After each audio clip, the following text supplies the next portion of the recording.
Coming at you live from my home studio in beautiful La Puente, California. This is the All Dodgers podcast. Welcome to a Monday edition of All Dodgers Live, a Modelo Monday edition. I'll crack it, but you crack it off camera so YouTube doesn't get mad. What is going on, guys? My name is Clint. Hopefully you know me by now. I go by Real FRG on the social media things. You're watching the All Dodgers YouTube channel. Subscribe if you wouldn't mind. Hit the thumbs up button if you want your Dodgers to go out and beat the Diamondbacks tonight. On today's show, we are going to be talking about the Diamondbacks series, do a little preview. Going to look back for a second at that Red series. Dodgers take 3 of 4, see what went right, what went wrong. Got to talk about Mookie Betts and his comments. Of course, Monday means Monday Overreactions is back on this Modelo Monday. And all of that kind of stuff and more here on the show. I already see the chat going off. What is going on, party people? Jenny Vega in the chat, Craig Osterberg in the chat. Of course, the legend Diane Schroeder making dinner right now because she DM'd me a little bit ago asking what time the show was going to be on. I was like, 5:30.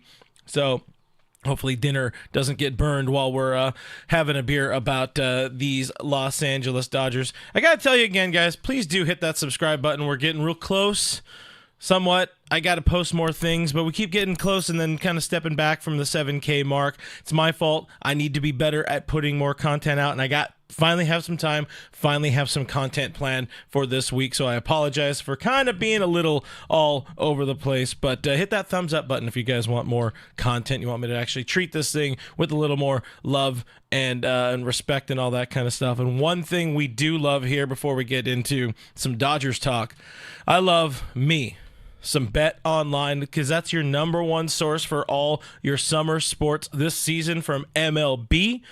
You got golf going on, you got NBA playoffs, you got NHL playoffs, there's all the latest stats, there's news, there's scores, everything's available there. You can follow your favorite teams on there.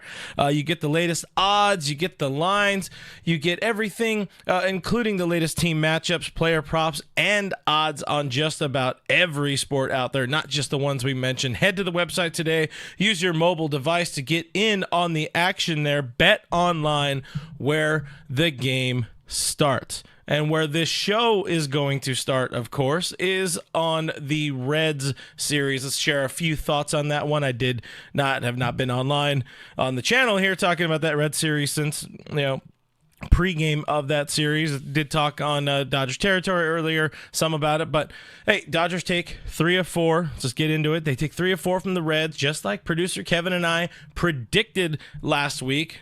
Important note, Dodgers winners, I think it's of 20 of their last 26 games, 2.11 ERA over that stretch, team ERA over that stretch, which is the best in baseball. They're looking really freaking good right now. You don't need to have no big city baseball degree to learn that they're doing really good right now. And, they're doing good despite still some issues. They still have injuries in the bullpen. You still don't have the full starting rotation that you expected. You just get Jason Hayward back. You have to send out James Outman. So let's talk about what went right, what went right, what went wrong in that series, as I have a beer about it.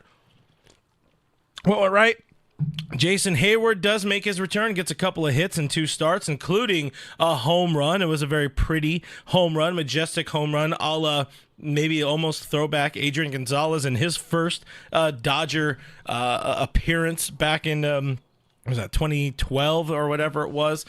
Shohei Ohtani gets his first walk-off as a Los Angeles Dodger, wearing the right Los Angeles uniform, the only Los Angeles uniform that is the one that is in blue. And I'm sure Angels fans are pissed. The ones who say that, oh my God, Shohei's not clutch. He didn't get that much practice in Anaheim. We talked a lot about it, or a little about it, talked around it on Dodgers territory earlier. If you guys missed it, check it out. Welcome Steven Nelson to the show.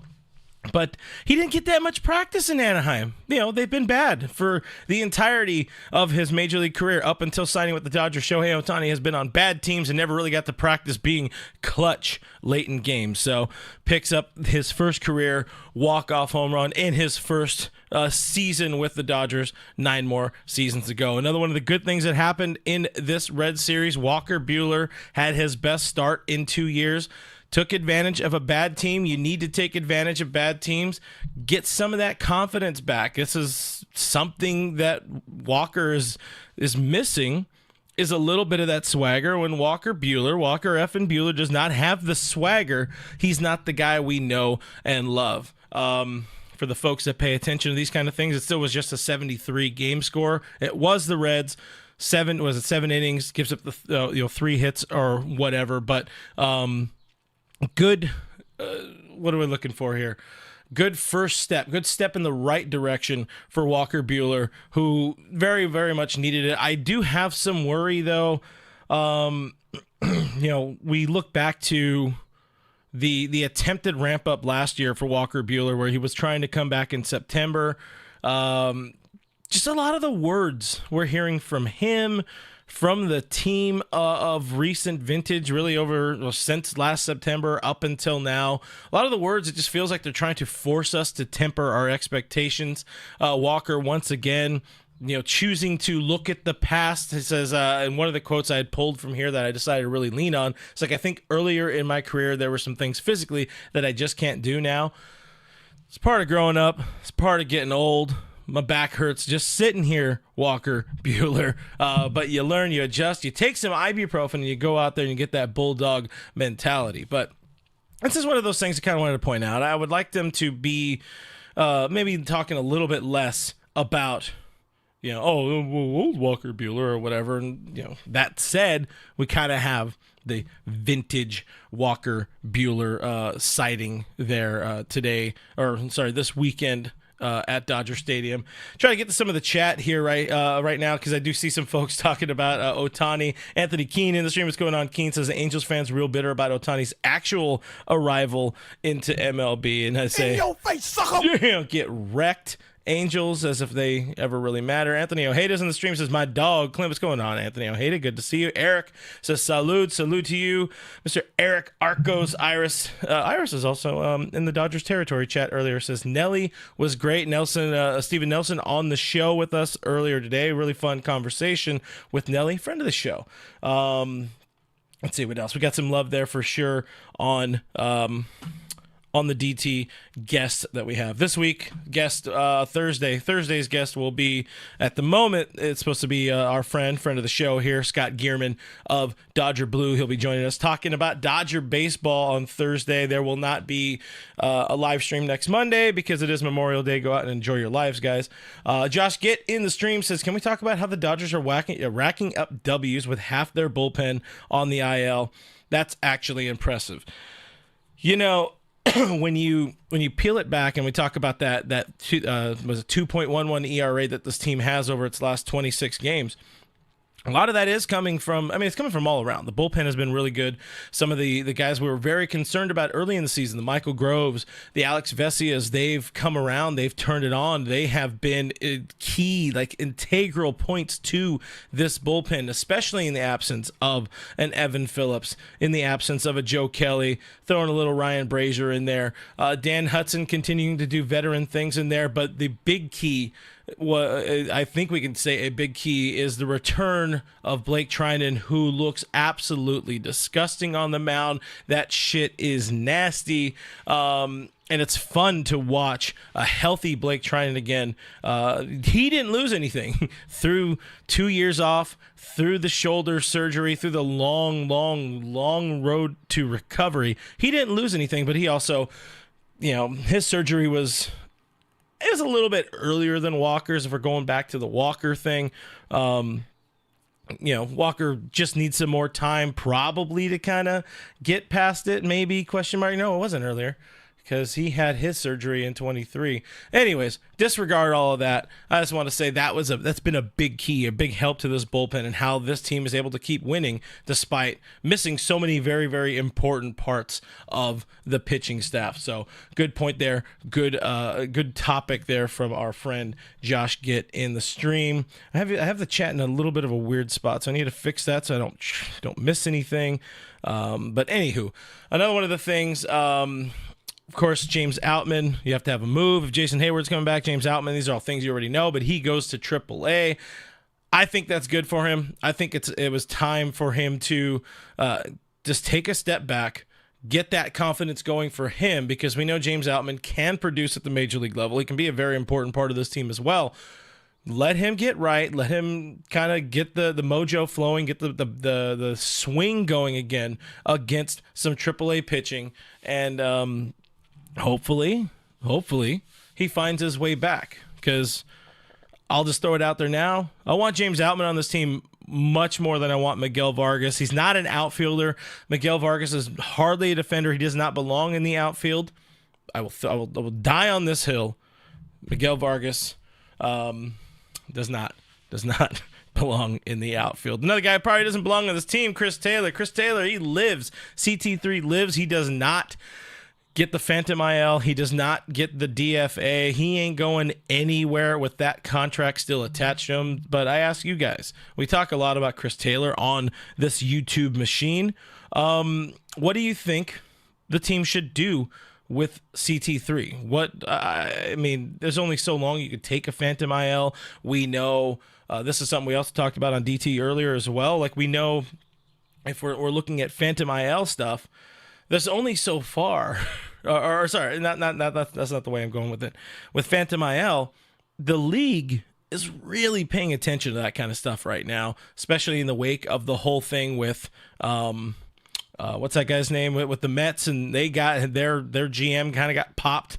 You know, he had to fall on the sword for the whole stupid ass thing where the Mets were overusing or misusing the injured list, when the Dodgers have been much worse about that over the years. So anyways, Chris Taylor probably needs to be a trooper, go out there and roll an ankle, spend about 60 days on the IL figuring some things out. But very curious if you guys think they'll actually do anything special. Roy Estrada says DFA CT3, eat that contract. It's going to be about, I think, $28 million at this point now, because he's still under team control through next year. And then there's also a buyout. I think it's like a $4 or $5 million buyout.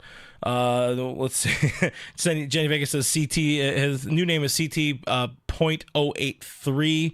So, Iris K pointing out on the Mets side, somebody anonymously turned in Billy Epler, their GM, probably a personal vendetta. Hey, you know what? It was probably somebody with the Angels. Former Angel GM Billy Epler fell on the sword there for the Mets, and now everybody is paying attention to that Phantom IL situation. But I'm gonna drink. And I almost missed. Nando 390, does Outman get to keep his number? Yes, unless he's gone for a hot minute. We did see, we've seen some people, lose their number, of course. Miguel Vargas last year lost to 17 when the Dodgers got back Joe Kelly. Of course, he goes and gives up that Joe Kelly, yada, yada, gives up that number to Shohei Ohtani. But anyways, Victor Viquez in the stream saying, Clint, the people need to know how fun it is in the chat on Discord while we're watching the game. I'll tell you guys now, we do have a Discord chat. It's one of the little perks, one of the things you get when you join the Patreon page. Check it out, patreon.com/realfrg, for much less than the price, of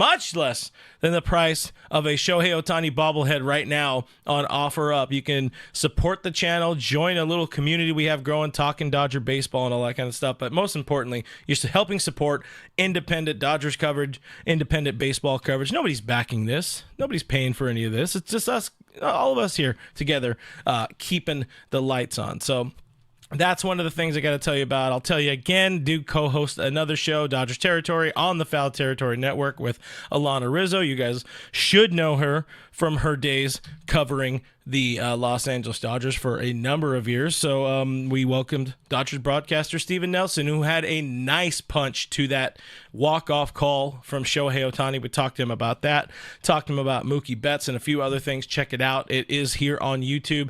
And one last thing, if you can't watch this show live on YouTube, there is a podcast version of All Dodgers with Clint Pasillas. It's on iTunes, Spotify, iHeart. I think I put it on all the spots.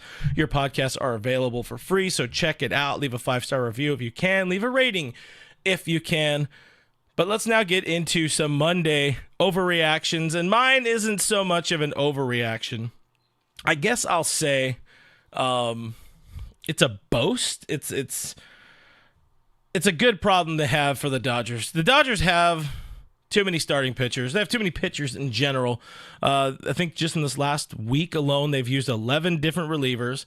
They have the 4 key late game relievers on the injured list, all at various points of coming back from injury. We'll talk more about that a little bit later in the show.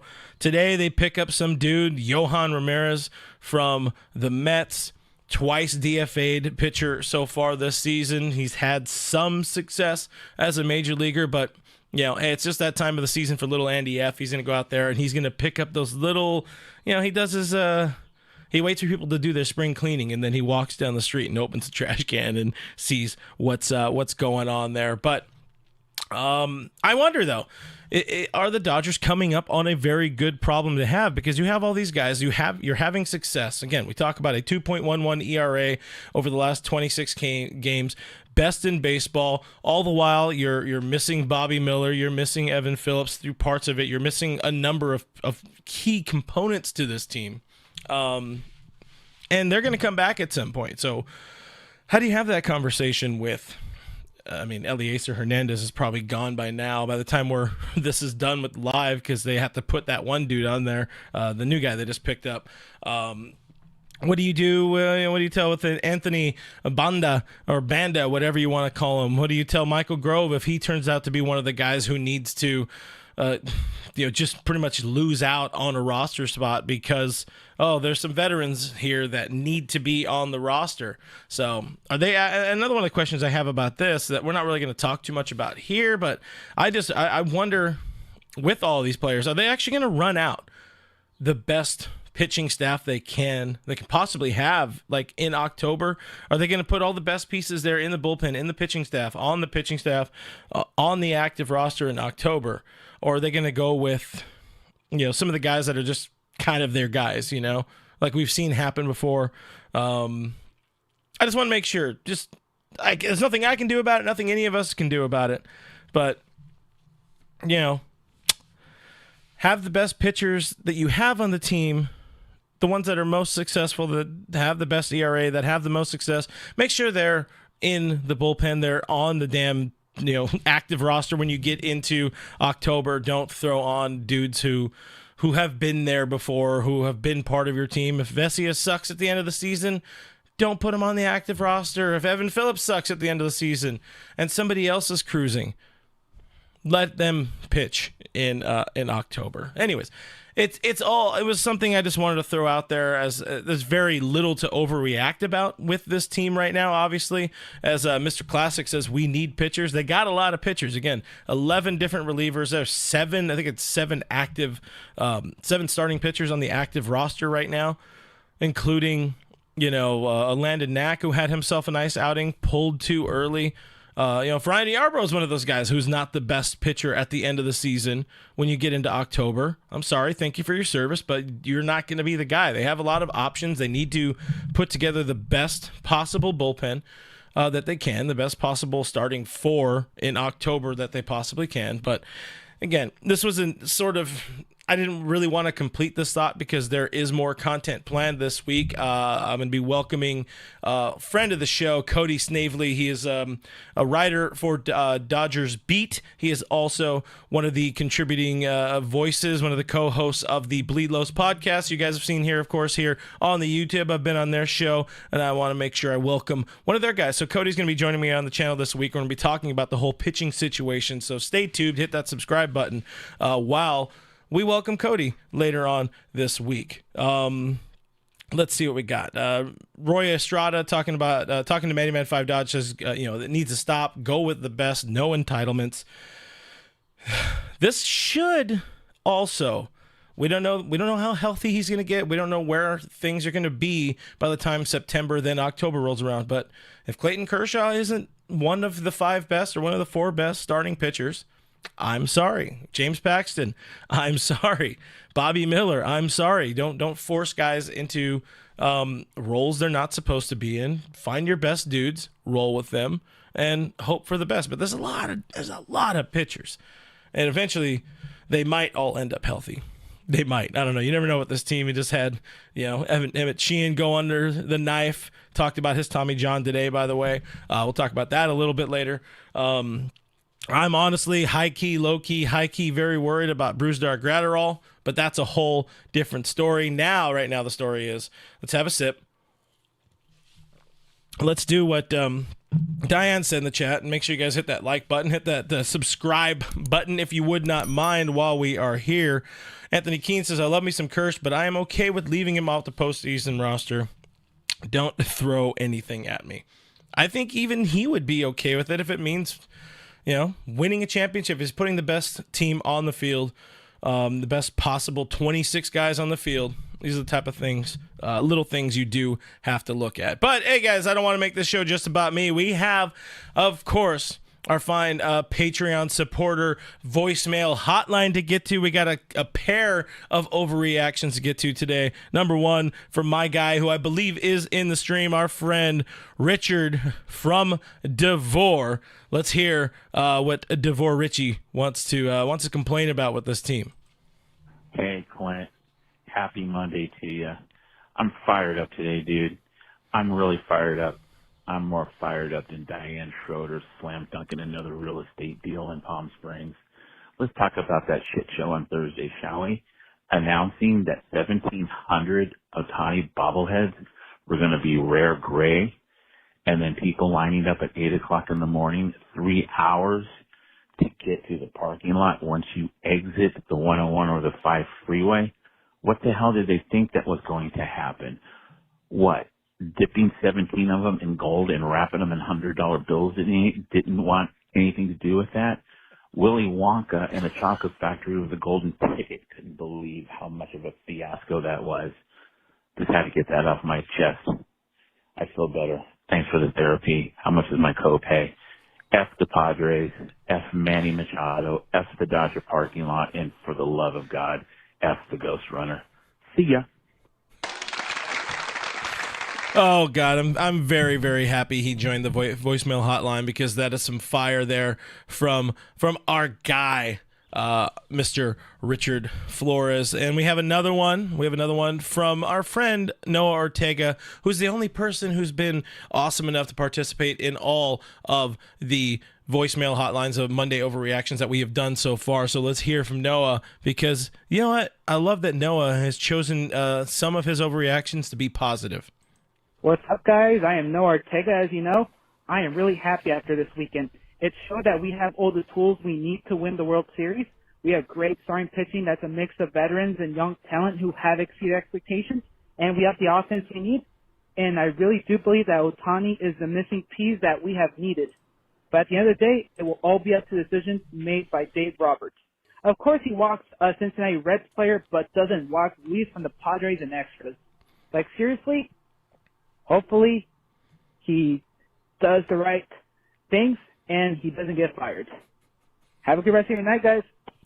Okay, I didn't listen to the whole thing. It was mostly positive / a little bit of a Fire Dave Roberts. And you know what? We appreciate a Fire Dave Roberts call in. You guys, of course, can call in the voicemail hotline. It's not just for Monday Overreactions. If you guys have something good, something spicy that we can use for any content, call in. You get that number as part of the Patreon, being a Patreon supporter.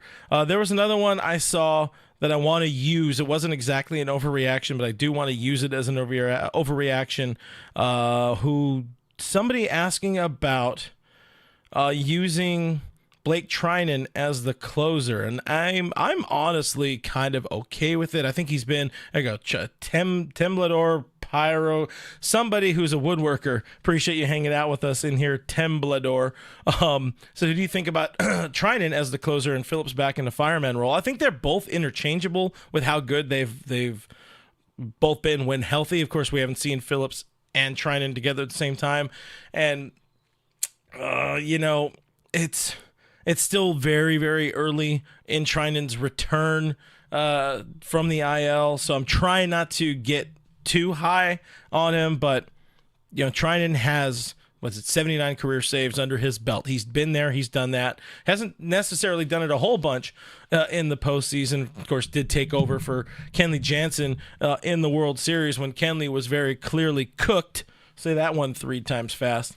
I don't think there's a right answer. I don't think there's a wrong answer. I think you don't have so much of a closer in October. You pick the lanes like they like to talk about. You pick the best run of hitters that play best to that particular pitcher or that particular line of hitters, I should say.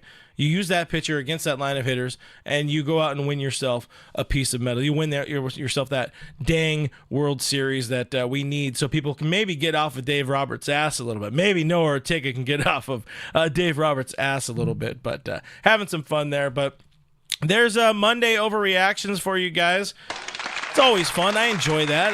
It's growing. It's hopefully you guys enjoy it as well. I like finding little ways to, add in more of your voice, and literally your voice, but I want to know what people think about this team. I don't want to just come up with everything that I think is important and then bitch about it, and then we call it a day after an hour, something like that. So join that Patreon, or if you're already part of the Patreon, join, call in. You have the number. But guys, I'm not here just trying to hawk me and hawk Patreon. We got to talk about your Dodgers some more. There are some injury updates. There is some news that did drop today. We got a little bit more clarity on the Emmet Sheehan situation, a bit of an update. He did confirm to media today that he had a partial tear of his ulnar collateral ligament, or that UCL, in his right elbow. Don't know how long he had it, but it appears like it was probably there for a while, and they tried to do the rest and rehab route, wasn't going to work out. Don't know if that was the situation. I don't know if his elbow was in that condition when he did pitch to he didn't pitch to him, but he kind of threw to Shohei Ohtani, who stood in live batting practice very early in spring training. That became a whole thing. I got the video up here on my channel somewhere of them facing, air quote, one another, but maybe he admitted maybe ramped it up a little bit too early. Then it turned into like a forearm thing, and there was also an oblique in there. He had a whole bunch of problems, but he also confirmed he had I think it was full Tommy John along with the internal brace procedure done. So hopefully comes back bigger, better, stronger than ever. And he is expected to be back pre-All-Star break next year. Not immediately. We're looking 12, 13 months from now. So let's say June-ish is a good target for Emmet Sheehan. Evan Phillips, have talked a lot, but Evan Phillips did not drop the update. He did throw off a mound this weekend at Dodger Stadium. The expectation is that he could be back in about a week to 10 days as he recovers from that hamstring strain. Again, pitched at Dodger Stadium over the weekend.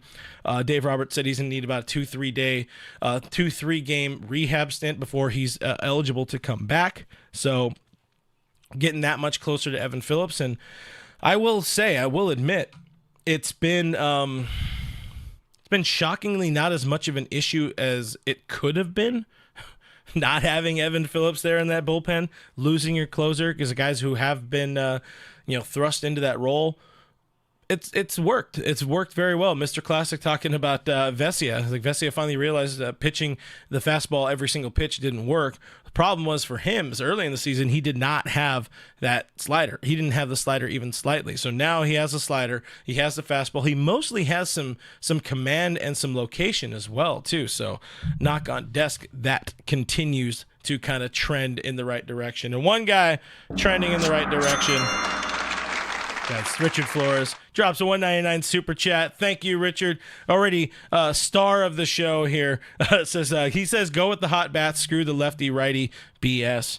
Yeah, I don't know if we have enough hot bats. Somehow they're finding ways to win. It's not really a somehow. It's kind of easier to win when you do have Mookie Betts, Shohei Ohtani, Freddie Freeman, Will Smith, Teoscar Hernandez in there. Andy Pajes when he's hitting. Bottom of the lineup still a concern, but go with the hot bats, go with the hot arms, go out win yourself a championship. Hey, the beers still taste as good, even if you weren't out there pitching to earn them. They taste as good. The ring is worth just as much money when you need to hawk it later on in your career. Ask my friend Matt Beatty. I don't know. I haven't seen Matt Beatty in a while. I just felt like I had him on the mind. It's a dick move. I don't know where he's at. I hope he's well. They had a kid, too. The Beatty's had a kid, so congrats to them. But anyways, more updates after a sip. Joe Kelly threw for the first time today. He was spotted throwing at Dodger Stadium, so he's beginning his ramp up to return, one of those 4 key late inning guys that we have been missing. Still probably closer to like 2 weeks for him. Maybe late first week into early second week of June is the likely target for him. Looking a little bit longer-ish than that for Bobby Miller. He is set to throw a 3-inning simulated game at Dodger Stadium tomorrow. If all goes well there, it'll probably be like 2 or 3. I would say 2 minor league rehab stints, and this is just me ballparking it. He has been gone for a while, but I would say 2, maybe 3 minor league rehab starts before he does come back. So second week of June feels like a reasonable target for Bobby Miller. And then at that point, I don't know where they put his ass, because if they are going to go to the 6-man rotation, I don't know if they do it right. I don't know if they do it like a traditional 6-man, which is not a traditional by the definition, because it would be somewhat new. But hey, again, part of that good problem to have, and we'll talk more about it later on the channel this week. But the last one I mentioned a little bit earlier, but the report on Brusdar Graterol still, quote, a ways away, and that just keeps making me more and more concerned, because you know how this team does it. This team doesn't really like to be straight up in their sharing of information.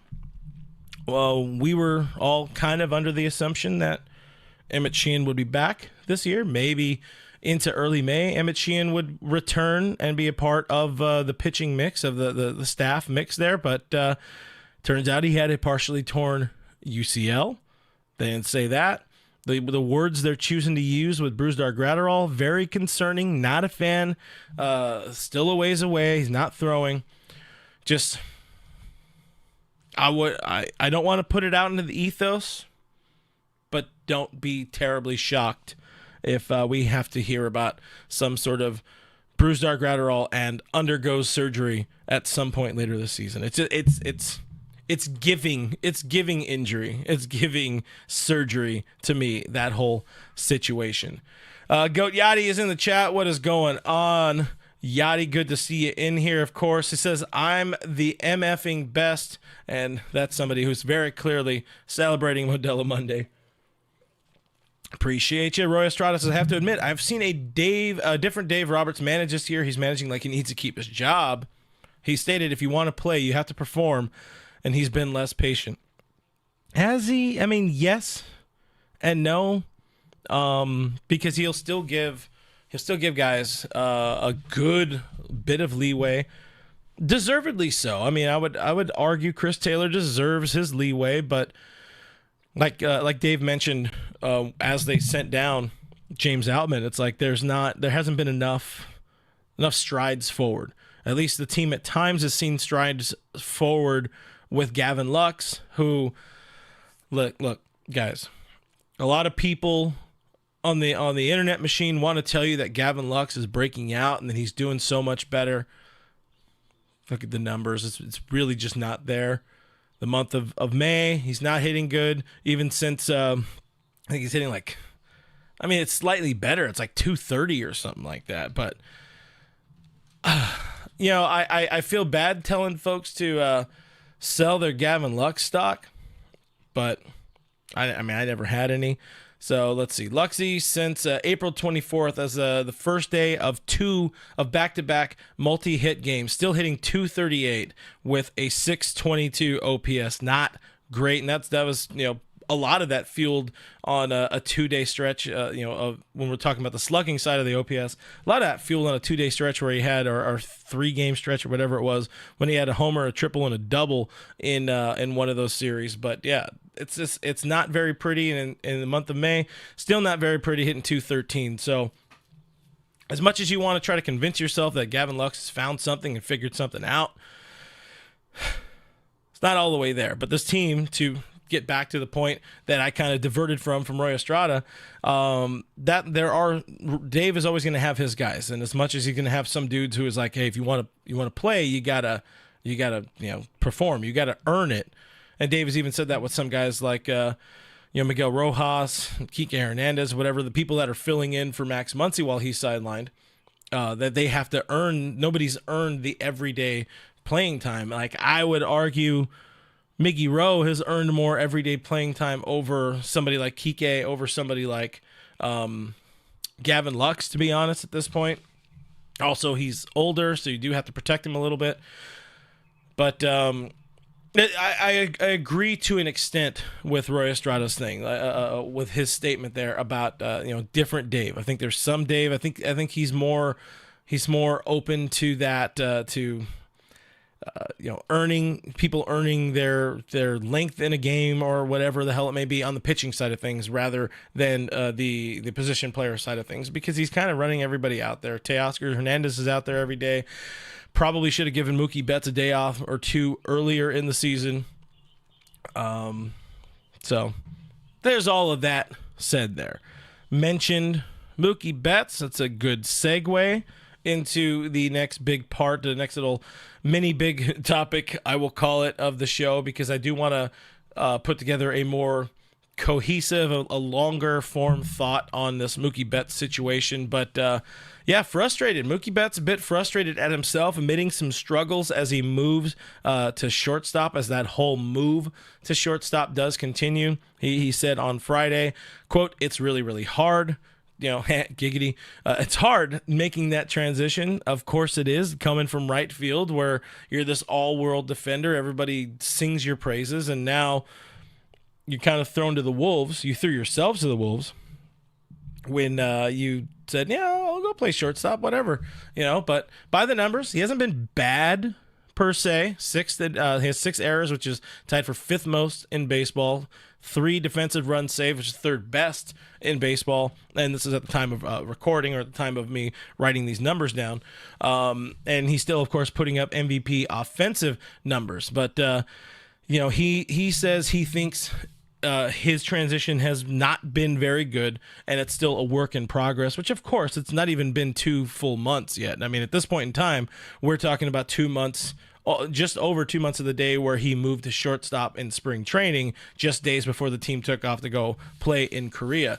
To me, this is one of those things, and I had this in my head before talking to Steven Nelson earlier on Dodgers territory, and then Nelly just cemented it further.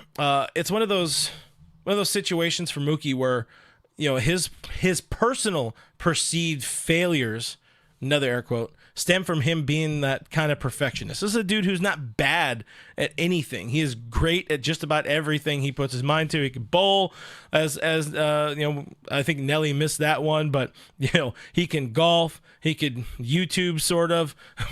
He can do a lot of things, and he does them very, very well. So I agree with Nelson on that one. If you guys didn't see that, go check it out on the Dodgers Territory channel. I do have it linked in the post description here on this YouTube video. One of the things Mookie says is nowhere to go but up from here, which he's already done a pretty damn good job. I mean, he quelled my concerns with him already, and I was pretty freaking concerned with him making that switch over from second base to shortstop, because he put in all of this work in the offseason to become a really, really good second baseman, and didn't really have that opportunity to go out there and, prove it, show out or what have you. But, it's not something I'm terribly worried about now at this point. I don't know that the team can find a better, all-encompassing shortstop, because you're definitely not going to go out and acquire an MVP. I've mentioned it a number of times. Willy Adames is not going to be available because the Brewers are in contention in the National League Central. That pretty much should tell you. It should tell the Brewers, hey, maybe hold on to this player. Don't piss off your fan base even more. So, Mookie, it's going to be Mookie. He's going to be harsh on himself, and that's a good thing. That's a good thing for him. It's a good thing for everyone involved. Nowhere to go but up for Mookie. And if things go wrong, if things go kind of sideways, especially at this point, if things, what the status quo we have right now when it comes to the infield and the bench, and really the trio of Mookie Betts, Gavin Lux, and Miguel Rojas, the Dodgers already have their shortstop option internally. If they don't feel good, if the Dodgers don't feel good, if Mookie doesn't feel good about being the starting shortstop in October, he can move to second base. Gavin Lux can hit that bench, and you have yourself a world-class defender at shortstop to go out and try to win a championship. So, is it perfect? Is it sexy? Is it ideal? No. We'll probably have more of this conversation, producer Kevin and I, in some video at some point soon. But thankfully, there's time for all of this to play out. There's still like 110-ish games left in the regular season as of right now. But again, I'm going to deep dive into this more in a separate video on the channel coming out tomorrow at some time. So, hey, hit that subscribe button while you're at it. Hit the thumbs up if you're enjoying it, and hit the thumbs up if you want the Dodgers to go out and beat the D-backs this weekend or this week. Sweep the hell out of them. We should also hit that gong because Diane Schroeder dropped a $5 super chat. Thank you very much, Diane. Always appreciate you and the incredible support you've given to this channel, both just as a fan and as a person, and of course with your hard-earned super chat dollars, super bucks. But she says Dodgers territory was fire today. Cheers, Clint. Cheers to you. Hopefully dinner is enjoyable right now, Diane. I want to see. Post it in the Discord. We have the whole food chat that. Who was it? Somebody posted in the Discord yesterday. Some fire-looking ribeyes. I'm sorry, not a whole lot of us in there, but there's some of us in there. I forget who it was, but god damn, they look good. Also, Kevin was making like some banger curry. So, anyways, back to more of your show here, guys. Before we devolve in just having a personal conversation between like three people. The Dodgers did add another pitcher today. Talked about it a little bit earlier, but Yohan Ramirez, somebody has I think it's a 4.29 career ERA over, what was it, 90 games, 90 appearances, and he's somebody, he's a nobody. He's somebody and he's a nobody. That's just kind of the reality of it. It's just that time of the year where Andrew Friedman goes thrift shopping. You got your Anthony Banda. You got your Connor Brogdons a couple weeks ago. This is what he does. He gets these kind of guys. Last year it was Ryan Brazier. These guys happen. And sometimes they play up. Sometimes they really, really work out well. So you should always be a little excited about these guys. But unless he goes real hard in the paint real quick, I don't know that he's gonna exceptionally earn a spot over somebody like Joe Kelly, over an Evan Phillips, over even a Ryan Brazier who has struggled to a degree this season. There it is. It was Victor R, who had the ribeyes, which is Vic Ez. I believe it's Vic Ez here in the chat. Sorry, I'm bad at names. At times. But the last thing I wanted to talk about, it's not quite Dodgery, but it's also quite Dodgery, and it's a little bit, this is more of a vent sesh for your boy here. Something for me to bitch about. Why do people think they deserve something for everything these days? I guess I'm over here kind of mentioning Patreon way too many times, but that's not me saying I deserve it. I'm just asking, hey, I'm saying you guys have that option. But these are very different things, but I also painfully self-aware at times. So last week, and thankfully he's fine, but a kid got hit by a foul ball at Dodger Stadium. It was on Friday. I think it was a Mookie Betts foul ball. Again, fine. Family went to the local news, went to KTLA saying, he should at least get a signed baseball for that. Like the kid got hit. He should get a ball. This one is more viral. I'm sure a lot of folks have seen this one online today. But there was the girl at the Blue Jays game who got drilled by like 110-mile-an-hour fastball off the bat of Bo Bichette. She didn't end up getting her baseball. So she went on social media asking the Blue Jays and people for a hookup. And what is this fucking culture where you think you got hit, and again, people appear to be fine, thankfully, but it's just what is this handout culture that we're in now, where this is my chance to cash in. I don't know if it really stemmed, if it's grown more, if I've just started paying more attention to it since the whole Mookie Betts thing. Sorry, not Mookie Betts, the Shohei Ohtani home run, his first home run in Dodger blue, that kind of went and became a hullabaloo, we'll call it. But there's nothing on your ticket, at least back when you used to have print tickets, and there are plenty of lines of dialogues on the e-tickets these days. But there's nothing on your ticket that says if you get hit, you win a prize. That's not how it works. You're not a whack-a-mole. There's actually something on your ticket that says, hey, fucking heads up. Literally, you could get injured. Be ready. Pay attention. Pay attention. Be ready to take care of your child if a ball comes screaming their way. By the way, according to KTLA, the kid that got hit at Dodger Stadium did get stickers and a button, but the parents, it's always somebody else. It's never the person in general, unless it's this lady who went on social media. And you know what? The social media lady, I appreciate, because that's not like, not really whining about it, not bringing the news into the situation. She was just like posting this ginormous baseball-sized welt on her head, saying like, hey, you want to hook me up? I survived. But the kid got stickers, and then the parents are like, oh, why can't he get more? The person who hit the ball should come and sign the ball. How long would the game be, or how many times would players need to interact with tens of people after each game because of a foul ball? You're at a baseball game, a foul ball is going to happen. Brett Rose, I like that, says the word is entitled. There's a bit too much entitlement these days, and I'm not one of those people that's over here screaming, get off my lawn, I'm just saying, it's kind of annoying. Just stupid. That's the end of FRG bitches about something. Anthony Keene says, put your phone down, keep your eyes on the game. Look, I bring a baseball glove to a game. I get a lot of shit from some friends at time for bringing a baseball glove to a game, but I enjoy bringing a baseball glove to a game, and you know what? It's worked for me in the past. I've caught pop-ups, pop fouls, all that kind of stuff. My best plays actually used my hat to catch him. Andre Ether foul ball, and a... who was the catcher? Former Phillies catcher that the Dodgers picked up when they traded away A.J. Ellis, and everybody was sad, and he cried, and we all cried because it was a very sad time. Anyways, he was the catcher in the postseason, and hit a home run in BP, and I caught it with my hat. So anyways, Roy Estrada says we are in the participation era. Try to catch a ball and miss, you get rewarded. You know what, man? There you go, Chuch Ruiz. There it is. Thank you, Bofadis. Chuch Ruiz. Bofadis. These nuts. Madman 5 Dodge says a glove reminds you of what sport you're watching. Nando390 said nobody missed A.J. Ellis besides Kershaw. Bruh. He was a very important part of that clubhouse. Come on now. Nobody really missed him either. I don't think anybody would miss Austin Barnes either. But that's just being mean. LV Lopez says, I was annoyed about the parents hoping for the Dodgers to give him some love. How about watch out for your son, Mom? She even admitted she dodged it, so she didn't worry that much. Oof.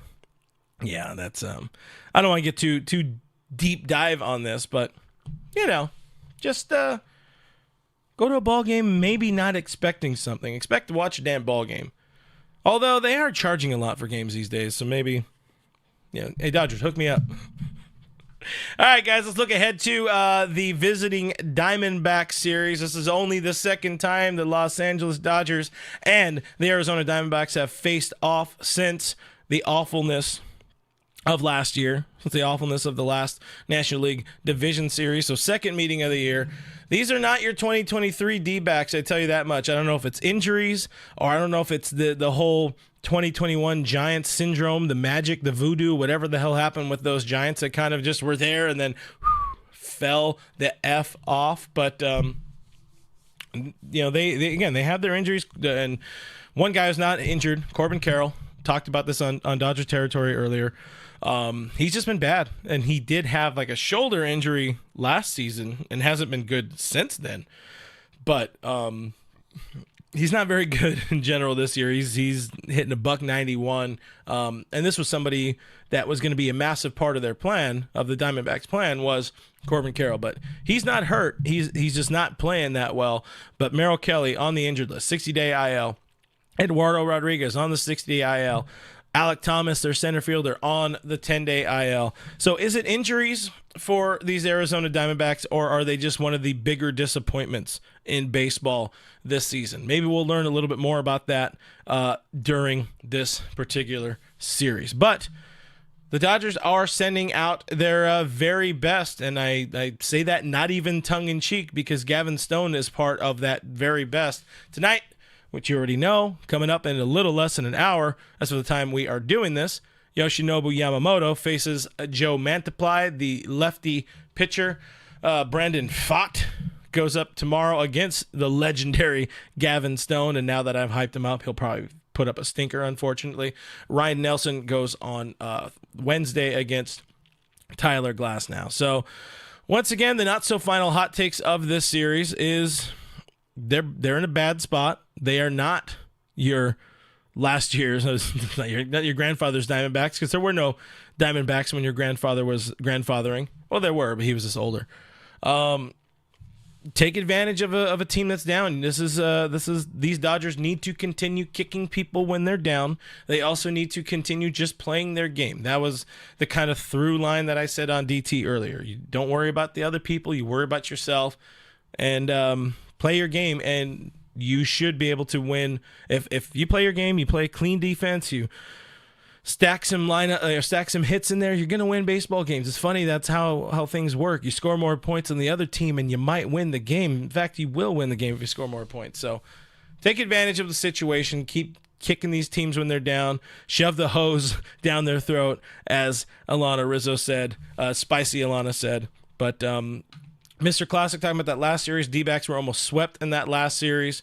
Again, these aren't your last year's D-backs right now. Roy Estrada talking about facing a lot of lefties in the playoffs. We know some teams have loaded up with some left-handed pitchers to face this Dodgers team. Hey, one guy, I'll give my props right now to producer Kevin for bringing him up to me in a text last week. But Chris Sale and those Braves, I did not expect Chris Sale to be alive. But he's kind of humming for those Bravos right now, and I think he went another 7 or might have pitched a damn complete game tonight. I forgot what it was. Popped up on my ESPN or whatever, and then I didn't really look at the whole thing because I was like, hey, I'm about to do a Dodgers show. But there are some lefties definitely to watch out there. Anthony Keene sent Arizona and Toronto phoned it in. Maybe they're just not that good. Maybe. Man 5 Dodge talking about them D-backs as Carroll is the straw that stirs. Once he gets going, they will too. I hope for their sake it does. I've maintained a number of times that the Dodgers will be a lot better if the other teams in the NL West are better as well. Last time they made it past the NLDS, they had to fight for something. They had to go out and beat the San Francisco Giants to try to maintain their division title mantle, which they lost, and then they beat them in the NLDS, which is more important. So I don't care about divisions. I don't care about. I just care about advancing in the playoffs, going and getting rings, all that kind of fun stuff. So you get better by playing better competition. That's just the way I feel about it. Science. Not my softball team, though. I will tell you that. God, do they not get better when they play better competition. We drink good, though. I'm going to hear some shouting from the living room real soon. But yeah, guys, I believe that's about it. I got, with this matchup, with these pitchers going, getaway day on Wednesday for the Dodgers, I gotta feel a sweep. I think Dodgers go out there and sweep the Diamondbacks, and they're going to spiral even more out of control. And that's what we want to see. Again, sweep the leg, stomp them, whatever the hell you need to do. Go for blood, all that kind of stuff, because it's fun. But a little bit shorter of a show today, guys, but I will have more content this week. Again, tomorrow at some point, we will be dropping a more deep dive thought on Mookie Betts and his struggles, not struggles, at shortstop, kind of his perceived struggles. And as well, later on in the week, I think on Wednesday, I'm going to be dropping a conversation with Cody Snavely of the Bleed Los podcast. He's going to join us. We're going to talk about the pitching situation. So tube in, subscribe to the channel if you wouldn't mind. It goes a long way. If you missed it, I'll say it one last time. If you missed Dodgers Territory today, another show that I co-host with Alana Rizzo, Steven Nelson, Dodgers broadcaster, joined us and talked about your Los Angeles Dodgers. And it was a good time. Had a lot of fun. Last couple of interviews we've had have been a lot of fun. But anyways, guys, thank you for watching. Thank you for listening. Thank you for all the great the comments, the questions, the interactions. I appreciate the hell out of you guys. Thank you so damn much for the super chats as always. If some of you guys are just joining, sorry we're heading out of here, but just start it over again and leave a couple of thumbs up. Well, not a couple, because one works and then you push it again, it goes away. Then it's a whole thing. But got to shout out the mods here in the chat for doing a fucking kick-ass job like they always do. You guys crush it. Appreciate you. Got to thank the Patreon supporters as well. You guys have been phenomenal, and I'm enjoying getting to know a lot more people from this internet machine as well. So check it out, patreon.com/realfrg, if you're looking for a different way to support independent Dodgers coverage. Again, for much, much cheaper than the price of a Dodger dog even at Dodger Stadium. You can help support the channel and meet some like-minded folks here in the Discord and on the voicemail hotline and have some fun. Anyways, All Dodgers is presented by Bet Online. Bet Online is where the game starts, so check it out. I'm Real FRG on all of the things. Go follow me on the X. Go follow me on the Instagram for some reason. Hope we earned a thumbs up on the way out. Hope we earned a subscription on the way out. Mr. Classic says it's dinner time, so bye.